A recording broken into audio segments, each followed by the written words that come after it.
Voice of south நேயர்களுக்கு வணக்கம். இந்த நேர்காணலில் நாம் சிந்திக்கிருப்பவர் வழக்கறிஞர் திரு இளங்கோவன் அவர்கள். வணக்கம் சார். வணக்கம். முதலமைச்சர் மு.க.ஸ்டாலின் ஊரில் இல்லாத நேரமாக பார்த்து திமுக எம்பி ஜெகத் ரட்சகன் அவர் மீது அமலாக்கத்துறை அபராதம் விதித்திருக்கு அப்படின்னு ஒரு குற்றச்சாட்டு முன்வைக்கப்படுது. 908 கோடி அபராதம் விதிக்கப்பட்டிருக்கு. இன்னொரு புறம் செந்தில் பாலாஜி அவர்கள் இன்னும் விடுதலை செய்யப்படாமலே இருக்காரு. அவருக்கு காலதாமதம் ஏற்பட்டுட்டே இருக்கிறதையும் நம்மளால பார்க்கிறோம். இதுல கவிதாவாக இருக்கட்டும் அல்லது அரவிந்த் கெஜ்ரிவாலாக இருக்கட்டும், சஞ்சய் சிங்ல இருந்து மணிஷ் சிசோடியால இருந்து ஹேமந்த் சோரன் வரைக்கும் எல்லாருமே விடுதலை செய்யப்பட்ட நிலையில அவர்களுக்கெல்லாம் முன்பாக கைது செய்யப்பட்ட செந்தில் பாலாஜி ஏன் இன்னும் சிறையில் இருக்கிறார் அப்படின்ற ஒரு கேள்வி முன்வைக்கப்படுது. அப்போ பாஜக ஒரு திட்டம் தீட்டுகிறதா? கன்னிவெடி வச்சது யாரு? ஸ்டாலின் இல்லாத நேரமாக பார்த்து கன்னிவெடி வைத்திருக்கிறது பாஜகன்னு பாஜகவினர் சொல்வதா பார்க்கிறோம். அப்போ இந்த விஷயத்த நம்ம எப்படி எடுத்துக்கிறது, நீங்க எப்படி பார்க்கிறீங்க? இல்ல, இதுல அரசியலுக்கு முன்னாடி நிகழ்வுகளை பார்த்தீங்கன்னா, முதல்ல அமலாக்கத்துறையின் இந்த அறிவிப்பு, இந்த விசாரணை, அதனுடைய முடிவுன்னு பார்த்தீங்கன்னா, இது பிஎம்எல்ஏ என்கிற பண செலவை சட்டம் வருவதற்கு முன்பாக இருந்த ஃபாரின் எக்ஸ்சேஞ்ச் மேனேஜ்மெண்ட் ஆக்ட் அப்படிங்கிற ஃபெமா சட்டத்தின் படியான நடவடிக்கை. அந்த சட்டம் இப்ப இல்ல. அதுக்கு மாற்றாதான் பிஎம்எல்ஏ வந்திருக்கு. அப்படி பார்த்தீங்கன்னா, அமலாக்கத்துறை என்பது எப்பொழுதும் இருக்கு. பிஎம்எல்ஏ வர்றதுக்கு முன்னாடியும் இருக்கு. நடவடிக்கைகள் எடுத்துக்கிட்டு இருந்தது. ஸோ அந்நிய செலாவணி மோசடி அல்லது இப்ப நம்ம நாட்டுல சம்பாதிக்கிற பணத்தை நம்ம நாட்டுக்கு தெரியாம ஹவாலா மூலம் வெளிநாட்டுக்கு கொண்டு போயிட்டு அதை முதலீடு செய்து வளர்வது, இப்படி பலவிதமா பணக்காரர்கள் பணத்தை பலவிதமாக பெருக்குகிறார்கள். அதன் மூலமாக இந்த தேசத்திற்கு இழப்பு ஏற்படுகிறது. அப்படி இழப்பு ஏற்படுத்துபவர்களை எப்படி தண்டிக்கலாம்னு பல சட்டங்கள் நாடு போடுது. இப்போ அதுல ஃபெமா வயலேஷன்ல ஒரு 90 கோடி கிட்ட அவர் செய்திருக்காருன்னு சொல்லி அதுக்கு ஈக்குவலா அவருடைய சொத்துக்களை பறிமுதல் செய்து வைத்திருந்தாங்க. இப்போ அப்படிப்பட்ட சட்டத்தில் அப்படி 90 கோடி அவர் ஃபெமா வயலேட் பண்ணி இருந்தாருன்னா அதுக்கு என்ன அபராதம்னு 10 பங்கா போட்டு 900 கோடி அவருக்கு அபராதம் விதிச்சிருக்காங்க. இது ஒரு தொடர் செயல். அதாவது ஜெகத் ரட்சகன் என்பவர் இவ்வாறு சம்பாதிக்க தொடங்கிய தொழில்துறை என்பது கல்வித்துறை. அதன் பிறகு ரியல் எஸ்டேட். கல்வியும் ரியல் எஸ்டேட்டும். ஏன்னா ஒரு கல்லூரிக்கு 200 ஏக்கர் 300 ஏக்கர் நிலம் வேணும்னா அது ரியல் எஸ்டேட் சம்பந்தப்பட்டு தான் வருது. அது தனிநபர்கள்கிட்ட வாங்குவது, லிட்டிகேஷன் ப்ராப்பர்ட்டி, அரசு நிலத்தை ஆட்டையை போடுறதுன்னு பல விதமாக தான் கல்வி தந்தைகள் உருவாகிறாங்க. அதுல வரப்பட்ட பணம்னு பார்த்தீங்கன்னா மக்களுடைய பணம். மக்களும் அரசு பள்ளி, அரசு கல்லூரிகளை விடுத்து தனியார் பள்ளிக்கு போவதை பெருமையாக கருதி இப்படிப்பட்ட முதலாளிகளை உருவாக்குறாங்க. இதெல்லாம் மக்கள் பணம் தான். சுயநிதி கல்லூரின்னு என்னது? என் கல்விக்கு நான் பணம் தரேன்றது தான். ஆனா நான் ஜெகத் ரட்சகனை உருவாக்கியது எம்ஜிஆர் இல்லையா? அதான் தமிழ்நாடு உருவாக்குவதற்கு ஒரு காலகட்டத்துல. ஸோ அப்படி பார்க்கும் பொழுது இந்த பணம் இது எல்லாமே திமுக அப்படின்றது இல்லை. ஆனா காலப்போக்கில் அவர் அஇஅதிமுகவில இருந்து தனியாக ஒரு வன்னியர் சங்கத்தை தொடங்கி அரசியல் தொடங்கி இப்படிலாம் திமுகவில் வர்றாரு. அரசியல் சார்ந்த வதந்திகள், ஆதாரமற்ற கருத்துகள் அப்படின்னு பரவக்கூடிய சில வகையில இது திராவிட முன்னேற்ற கழகம் சம்பாதிக்கிற பணத்தை அதிகப்படுத்துறார் அப்படின்னு. உதாரணமா உங்களுக்கு ஜெயேந்திரர் கொலை வழக்கில் கைது செய்யப்பட்ட போதும் அவரிடம் பணம் கொடுத்தாங்க அரசியல்வாதிகள். அது திரும்ப கேட்கும்போது தரல. அதனால அவர் மேல மோட்டிவ்னு ஒரு கதையை சொன்னாங்க. எது எப்படின்றது அவங்களுக்கு தான் தெரியும்னு வைங்க. ஸோ அப்படி இப்போ என்ன சொல்ல வராங்க பாஜக அப்படின்னா, திரு ஜெகத் ரட்சகன் அவர்களுடைய வருமானம் என்பது திராவிட முன்னேற்ற கழகத்தின் பணம். அதை அவர் அதிகப்படுத்துகிறார், பன்மடங்காக்குகிறார். அவர்தான் தேர்தலுக்கு திராவிட முன்னேற்ற கழகத்திற்கான செலவுகளை கவனித்துக் கொள்ளுகிறார். எனவே அடிமடியில கை வைக்கிற மாதிரி ஜெகத் ரட்சகன் மீது கை வைத்தால் திமுகவுடைய பணச்செலவை நாங்கள் குறைப்போம் என்பது போல காட்டுகிறார்கள். அப்ப இது பாஜக இப்போது என்ன தேவை வந்திருக்கு பாஜகவுக்கு அப்படின்ற ஒரு கேள்வி இருக்குல்ல. அமெரிக்கா சென்றிருக்கக்கூடிய சூழல்ல இப்படி ஒரு நடவடிக்கை அப்படின்றது மாதங்களுக்கு முன்பா இல்ல ஒரு வருஷத்துக்கு முன்ன பாத்தீங்கன்னா ஒரு 15 நாள் அவரை வீட்டை விட்டு வெளியே அனுப்பாம ரெய்டு நடத்ததெல்லாம் நம்ம கேள்விப்பட்டோம். ஸோ இது ஒரு தொடர் நிகழ்வு. அதுதான் உங்களுக்கு என்ன கேரட் அண்ட் ஸ்டிக் பாலிசின்னு சொல்ற மாதிரி திராவிட முன்னேற்ற கழகத்தை தன் பக்கம் இழுப்பதற்காக கருணாநிதிக்கு நாணயம் வெளியிடுகிறேன், ராஜ்நாத் சிங் பாராட்டினார், அதில் நான் மகிழ்ந்தேன், குளிர்ந்தேன் அப்படின்னு முதல்வர் சொல்வது ஒரு புறம். அதே நேரத்தில் இந்த பக்கம் நீங்க எங்ககிட்ட நெருங்காமல் போனால், உங்களுக்கு பண இழப்பை எங்கள் அமலாக்கத்துறை மூலமாக நாங்கள் செய்வோம். அப்படிங்கிற மாரி பாஜக என்கிற கட்சியாக அமலாக்கத்துறை நடந்து கொள்கிறது. 2லும் இது உண்மை இருக்கு. மிரட்டல் தோணி தானே இது? ஆமா. மிரட்டல் மட்டுமல்ல, ஒரு அடிதான். இப்ப இதன் பிறகு என்ன பேரம் நடக்கும்ன்றத காலம் பார்க்கும். ஏன்னா, இதுல சட்ட ஓகே. ரீதியா அப்பல்லேட் அத்தாரிட்டி இருக்கு. அதுக்கு அப்பீல் பண்ணுவாங்க. அந்த அப்பீல்ல வந்து நீங்க இத்தனை சதம் பணத்த முதல்ல அபராத தொகைய கட்டுங்க. நாங்க உங்க அப்பீல கேட்கிறோம்னு சொல்லுவாங்க. உதாரணத்துக்கு இப்படி எடுத்துக்கோங்களேன். 1000,00,00,000 தண்டனைன்னு நீங்க அப்பீலுக்கு போறீங்கன்னா, ஒரு 10% காச கட்டுங்க. பிறகு பேசிக்கலாம் அப்படின்னு சொல்லுவாங்க அப்பீல. இப்படி பலவிதமாக நடக்குது. தொடர்ந்து கவனிக்கணும். இந்த நிர்வாகம் என்பது வெறும் திமுக, பாஜக அரசியலா மட்டும் நம்ம கவனிக்கக் கூடாது. இந்தியாவினுடைய நிர்வாக அமைப்பு எப்படி செயல்படுகிறது இல்ல அப்படின்னு அரசியல்ல நேரம் முக்கியமானதாகவும் பார்க்கப்படுது இல்லையா? அதாவது பாஜக ஆட்சி காலத்துல அரசியல்வாதிகள் மீது பதியப்படக்கூடிய சில விஷயங்கள், இல்ல அவர்கள் மீது நடத்தப்படக்கூடிய சில விஷயங்கள் எல்லாமே வந்து நேரம் சார்ந்தும் பார்க்கப்பட வேண்டிய அவசியமா இருக்கு இல்லையா? அதுல எந்த மாற்றமும் இல்ல. காலம் காலமாக ஒரு சின்ன சின்ன விஷயமா செய்து வந்தத பாஜக 100% செய்கிறார்கள். அப்பட்டமாக. ஏன்னா உங்களுக்கு பாஜகவை எதிர்த்த குரல் மக்களுக்கு கேட்காத அளவிற்கு அவங்க மீடியாவ சரி பண்ணிட்டாங்க. சமீபத்தில நீங்க படிச்சிருப்பீங்க ஒரு செய்தி. உத்தரப்பிரதேசத்தில சமூக வலைதளத்தில் அரசின் கொள்கைகளை விளம்பரப்படுத்துகிற சமூக வலைதளங்களுக்கு, YouTubeகளுக்கு லட்சக்கணக்கில் மாத சம்பளம் குடுப்பாங்களாம். அரசை விமர்சிப்பவர்களை தேச விரோதிகள் அப்படின்னு சொல்லிட்டு ஆயுள் தண்டனை குடுக்குற மாதிரி ஒரு சட்டத்த உத்தரப்பிரதேச அரசு நிறைவேற்றுகிறதுன்னு ஒரு செய்தி வந்திருக்கு. இப்ப அந்த சட்டம் வரட்டும் நம்ம ஆமா. முழுசா படிக்கிறோம். அப்புறம் சேலஞ்ச் ஆகுதா இல்லையா பார்க்குறோம்ன்னு சொல்லி. அப்ப எப்படின்னா, வெளிப்படையாகவே இப்போ ஊடகங்கள் என்பவை அரசு ஆதரவு சாதனங்களாக மாற்றப்பட்டு விட்டன. இதுதான் இப்ப இருக்கக்கூடிய கார்ப்பரேட் பொருளாதார பின்நவீனத்துவம்னு சொல்லக்கூடிய போஸ்ட் மாடர்ன் எக்கானமில வரக்கூடிய ஒரு ஆபத்து.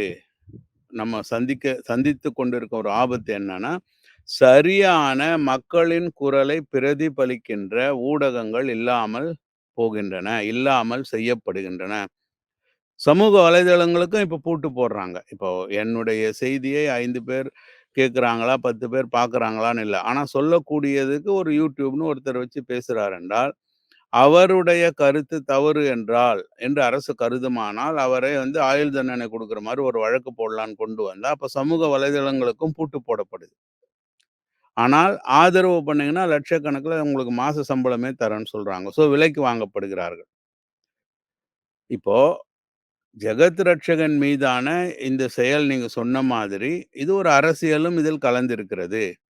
அவர் சார்ந்த கட்சியின் தலைவர் வெளிநாடு செல்லுகிறார். அந்த நேரத்தில் இப்படி சொல்லும் பொழுது, இப்போ சமீபத்தில இன்னொரு செய்திய பார்ப்பீங்க. முன்னாள் முதல்வர் ஜார்க்கண்ட் இல்ல வந்து போற போக்குல வந்து இன்வெஸ்ட்மென்ட்ஸ் வந்து அங்க பண்ண போறாங்க. அமெரிக்கா ஸ்டாலின் வெளிநாடு சென்றாலே அவர் வந்து இங்க இருக்கக்கூடிய பணத்த எடுத்துட்டு போய் அங்க முதலீடு செய்ய போறாருன்ற ஒரு துணிய வந்து துபாய் பாஜக போனபோது எப்போதுமே அது 5000,00,00,000 அந்த கொண்டு நரேட்டிவ் செட் போனாரு பண்றாங்க இல்லையா? அண்ணாமலை. துபாய் போனபோது 5000,00,00,000 கொண்டு போனாருன்னு எண்ணி குடுத்த மாதிரி அண்ணாமலை பேசினார் இல்லைங்களா?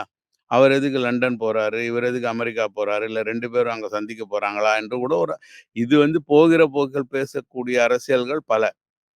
ஆனால் சப்ஜெக்ட் என்னன்னா, ஜெகத் ரட்சகனை முடக்குவது, பொருளாதார ரீதியாக முடக்குவது என்பது திராவிட முன்னேற்றக் கழகத்தை அடக்குவதற்கு சமம்.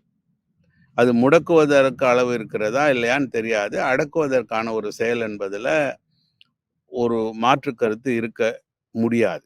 ஏன்னா ஜெகத் ரட்சகனுடைய கொள்கை என்ன? அவரு ஆழ்வாரையும், சனாதனத்தையும், வைணவத்தையும் பாராட்டிக் கொண்டு திராவிட முன்னேற்றக் கழகத்துல முக்கியமான ஆளா இருக்கிறார்ன்னா, எப்படி இருப்பாரு? ஏதோ காரணத்துல இருக்கார். இல்ல இங்க இப்ப சேகர் என்ன பாபுக்கும் இடம் இருக்கு இல்லையா? ஆராசாவுக்கும் இடம் இருக்கு. சேகர் பாபு அவர்களுக்கும் இடம் இருக்கு. அப்படிதானே திமுகவும் இருக்கு. ஆமா. அதுல யாருக்கு எந்த இடம்ன்றது முக்கியம் இல்ல. இப்போ நீங்க வேலைக்காரரா இருக்கலாம், கதவு சாத்துறவரா இருக்கலாம் காருக்கு. ஆனா கார்ல பயணம் பண்றவரா இருக்கலாம். எல்லாருக்கும் இடம் இருக்கு. யார எங்க வைக்கிறீங்கன்னு இருக்குல்ல.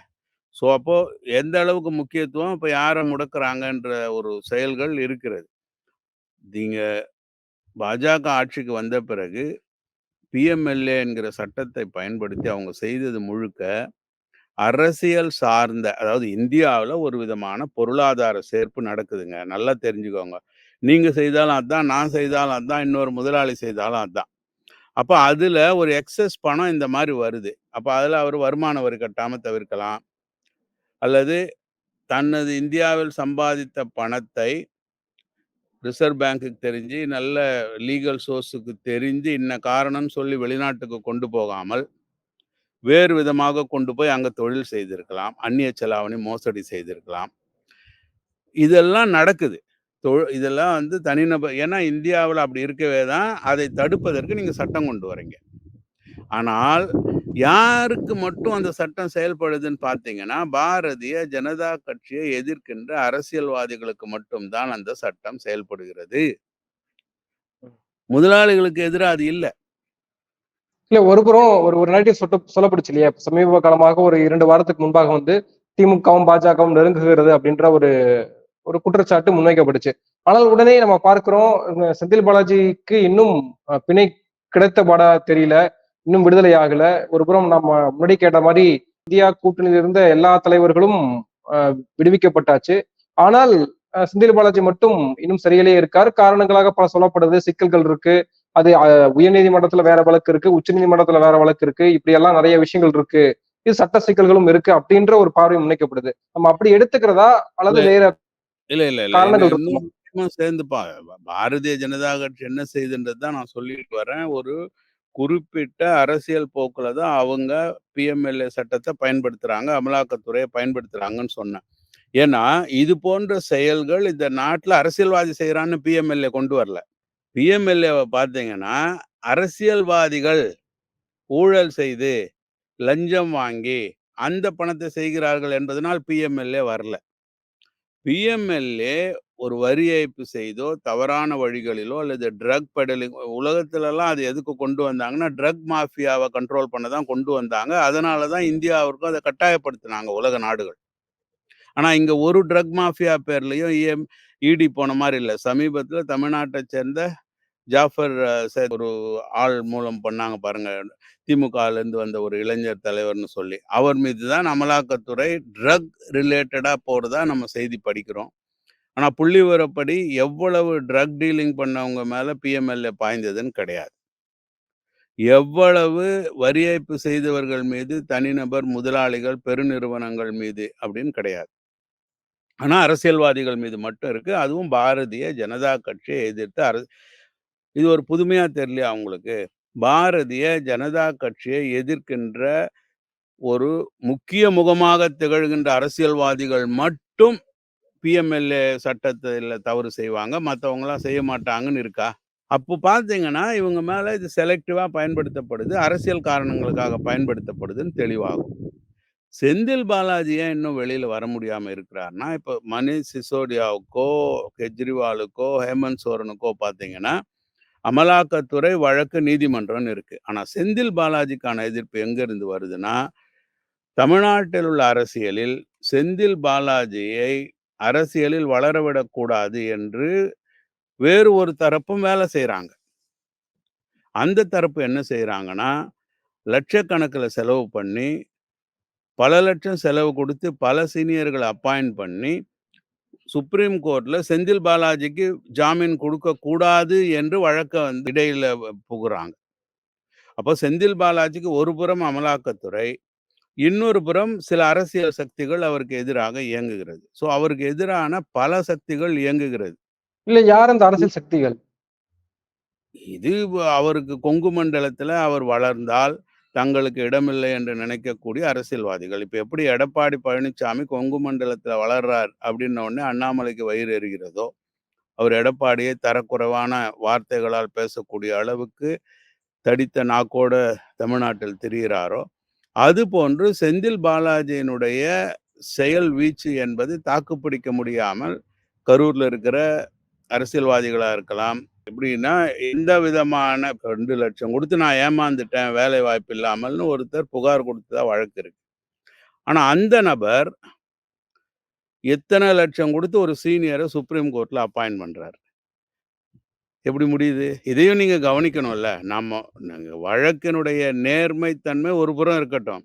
அதே நேரத்தில் இவ்வளவு பணம் இந்த தனிநபரால் எப்படி தர முடியுது என்கிற பார்வையை பத்திரிகைகள் செலுத்தல. அப்போ ஏதோ ஒரு அரசியல் சக்தி அவருக்கு பின்னாடி வேலை செய்யுது. அது கரூரை மையமாக கொண்ட சக்தி இருக்கலாம். ஏன் அண்ணாமலையே அதுக்கு காசு குடுத்திருக்கலாம். செலவு குடுத்திருக்கலாம். வழக்கறிஞர்கள தயார் பண்ணியிருக்கலாம். இப்படி அல்லது அனைத்து இந்திய அண்ணா திராவிட முன்னேற்றக் கழகத்திலிருந்து அவருக்கு விரோதம் வருது இல்லைங்களா? செந்தில் பாலாஜிக்கு. அவர் கட்சிய விட்டு வெளியே போன காரணம், அந்த எதிரிகளாக இருக்கலாம். அரசியல் சார்ந்த எதிரிகள். செந்தில் பாலாஜியினால் தனக்கு அரசியல் ஸோ இதுவும் ஒரு புறம். இதைத் தாண்டி திராவிட முன்னேற்றக் கழகம் தொடக்கத்திலிருந்தே செந்தில் பாலாஜியை வெளியில எடுக்கிறதுக்கு செய்ய தவறவிட்ட முதல் அதாவது தும்ப விட்டுட்டு வால பிடிக்கிற மாதிரியான ஒரு செயலாக செந்தில் பாலாஜி வழக்கு போயிட்டது. இப்படி பல காரணங்களால் அவர் நீண்ட நெடும் காலமாக ஜாமீன்ல வர முடியாம இருக்கிறார். இப்பொழுது தீர்ப்பிற்காக அந்த வழக்கு ஒத்திவைக்கப்பட்டு இருக்கிறது. விரைவில் தீர்ப்பு வரும்னு நம்புவோம். அவருக்கு ஜாமீன் கிடைக்கும் என்றும் நான் நம்புறேன். இப்போ முதலமைச்சர் மு.க. ஸ்டாலின் வெளிநாடு சென்றிருக்கக்கூடிய இந்த தருணத்துல சில விஷயங்கள் சொல்லப்படுது. தமிழ்நாடு ஏற்கனவே முதலீடுகளை ஈர்த்த மாநிலமாகத்தான் இருக்கு. நம்ம வெளியிலலாம் போய் இந்த மாதிரி முதலீட்டை ஈர்க்க வேண்டிய அவசியம் கிடையாது. அவர்களா வருவாங்க. ஏன்னா இங்க புறச்சூழலும் சுற்றுச்சூழலும் அதுக்கான கிரவுண்ட் ரியாலிட்டியும் அந்த அளவுக்கு இருக்கு. அது இதனுடைய தன்மையை வைத்துதான் இங்க இப்படியான இன்வெஸ்ட்மெண்ட்ஸும் வளர்ச்சியும் அடைஞ்சிருக்கே தவிர இது அரசியல் மாற்றம் கிடையாது. திராவிட சித்தாந்தம் இது இங்க ஒண்ணும் பெருசா செய்யல அப்படின்ற ஒரு பார்வை முன்வைக்கப்படுது இல்லையா? அதை நம்ம எப்படி எடுத்துக்கிறது? நீங்க எப்படி அதை பார்க்கிறீங்க? ஹெல்த்ல, ஹையர் எஜுகேஷன்ல, உயர்கல்வியில, சுகாதாரத்துல, மக்கள் இதுலலாம் இருக்குன்னா, அது திமுகவால் மட்டும் அப்படின்னு திமுக பேசுவது என்பது ஒரு தவறான அரசியல். இல்ல 2 திராவிட கட்சிகளுமே கேட்கிறேன். 2 திராவிட கட்சிகளுமே எதுவும் செய்யலையா இங்க? அது செய்து தான் இருக்காங்க. இப்போ போன முறை எடப்பாடி பழனிசாமி கூட தான் அமெரிக்கா போனாரு. அத பலவிதமா கிண்டல் பண்ணாங்க. அவர் பேண்ட் போட்டாரு, ஷர்ட் போட்டாரு, போர்க் அண்ட் ஸ்பூன் வச்சு சாப்பிட்டாருன்னு. இப்படிப்பட்ட அளவு தான் இருக்கே ஒழிய, என்ன செய்கிறார்கள் என்ன என்ற விமர்சனத்துக்கு வருவதில்ல. நம்ம அதுதான் இப்போ முதலீடு ஈர்ப்பு என்பது எப்படி யார்கிட்ட போய் பேசுறாரு? இப்போ டெஸ்லா கம்பெனி கிட்ட பேச போயிருக்காரு. இல்ல இவங்க கிட்ட பேச போய் ஏன்னா அவங்களே முதலீடுகளுக்கு பல நாடுகள் குளோபலைசேஷன் என்பது எப்படி நடந்ததுங்க? உலகமயமாதல். உலக முதலாளிகள் அந்த நாட்டுல தயாரிச்சா அதிகமான செலவாகுது. அதனால உற்பத்தி காஸ்ட்னால பொருளுடைய விலையும் அதிகமாகுது. மார்க்கெட் பண்றது, சந்தைப்படுத்துவது கஷ்டமா இருக்குன்னு சொல்லி, நம்ம மாரி நாடுகள்ல தயார் செய்தால் அவங்களுக்கு பலவிதமான கனிம வள பிரச்சனை இல்ல, நீர் பத்திய பிரச்சனை இல்ல. அதே நேரம் குறைந்த விலையில செய்யலாம், அதிகமாக விற்பனை செய்யலாம். ஏன்னா அவங்க தான் வர்றாங்க. நல்லா கவனிங்க, போகிற போக்குல ஆர்ட்டிஃபிஷியல் இன்டெலிஜென்ஸ் வளர வளர லே ஆஃப் நடக்குது. நம்ம செய்தி படிச்சுக்கிட்டு வரோம். வேலையில இருக்கிறவங்கள வீட்டுக்கு அனுப்புறாங்க. ரோபோஸ் வந்துடுச்சு எங்களுக்கு வேலை செய்ய எல்லா துறைகளிலும். ஆர்ட்டிஃபிஷியல் இன்டெலிஜென்ஸ் செயல்பாடு வந்துடுச்சு. இனி மனிதர்கள் தேவையில்ல. ஸோ அப்படிப்பட்ட சூழ்நிலை உருவாகும் பொழுது என்னவாக நம்ம இருக்க போகிறோம்? அதற்கு எந்த தயாரிப்புல இருக்கோம், எந்த பேக்கப் இருக்கு நமக்குன்ற மாரி தான் சமூகம் பார்க்கணும். இந்த மேம்போக்கான அரசியல் முதல்வர் எதை செய்தாலும் தவறா சொல்றது. திமுக எதை செய்தாலும் தவறு சொல்றது. பாஜக கன்னி வெடி வச்சிருச்சு. ஜெகத் ரட்சகன் வீழ்த்திட்டாங்க. போயிடுச்சு திமுக என்பதெல்லாம் ஒரு அரசியல். அதெல்லாம் நம்ம பாராட்டவே கூடாது. அதெல்லாம் புறந்தள்ளி விட்டு, நிர்வாக ரீதியான வளர்ச்சியில நம்ம எங்க இருக்கோம்? அப்படித்தான் இந்த அரசு செய்கிறதா? அல்லது தவறுகிறதா? அல்லது அதை விமர்சிக்கக்கூடிய எதிர்க்கட்சிகள் இந்த அரசை எலிவேட் பண்ற மாதிரியான விமர்சனத்தை வைக்கிறாங்களா? இல்ல நாங்க அங்க உட்காந்துட்டு இதே வேலையை செய்யணும். இதை விட அதிக கொள்ளையடிக்கணுன்ற பார்வையில வர்றாங்களா? இப்படிதான் நம்ம பார்க்கணுன்றது தான் என்னுடைய கருத்து. நன்றி, நன்றி. நிறைய விஷயங்கள தெளிவுபடுத்திருக்கீங்க. உங்க நேரத்துக்கு மிக்க நன்றி. மிக்க நன்றி.